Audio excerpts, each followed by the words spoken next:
Okay, today we have something I'm really excited about. I saw these and I had to get them. These are coconuts. These are real coconuts. And they're bowls. And they have wooden spoons. They don't say this is coconut. They say these are wooden spoons. And you can see they're all different because, of course, no two coconuts are alike.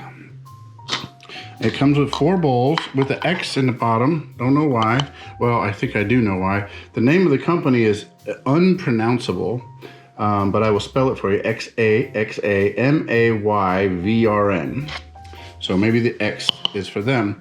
But it's in the bottom of each of the bowls. It comes with the 4 bowls, 4 spoons, and a loofah to help clean it. And it comes with a variety of paper straws. There's very thick ones, very thin ones. They're like a single-use straw, and their efforts to become sustainable. Now, one of the things they point out is that, you know, with paper bowls or even craft paper bowls, you use them once and they go in the landfill. With these, you can wash them. No, you can't put them in the dishwasher, and no, you can't put them in the microwave. They're a little delicate, but if you treat them well, they should last for a while, at least longer than a paper bowl. Let's see. They also suggest that you should, after 10 uses or so, rub these with a little bit of flaxseed oil or canola oil or something just to keep them moist and keep them from getting brittle.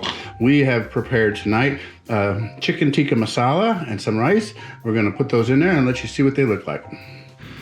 So I have to say that I'm really pleased with these bowls. I think they have a bit of class. They have a lot of sex appeal.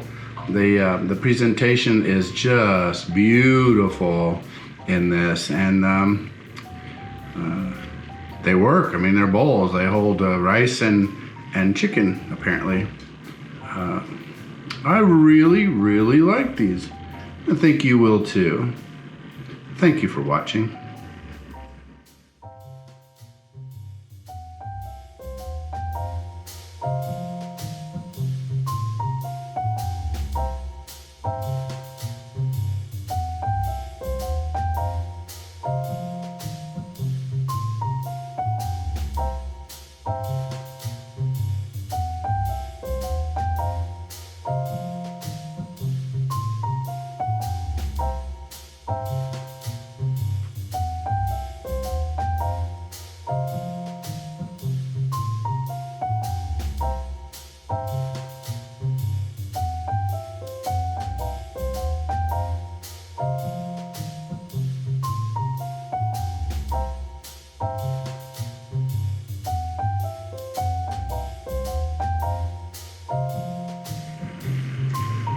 All right.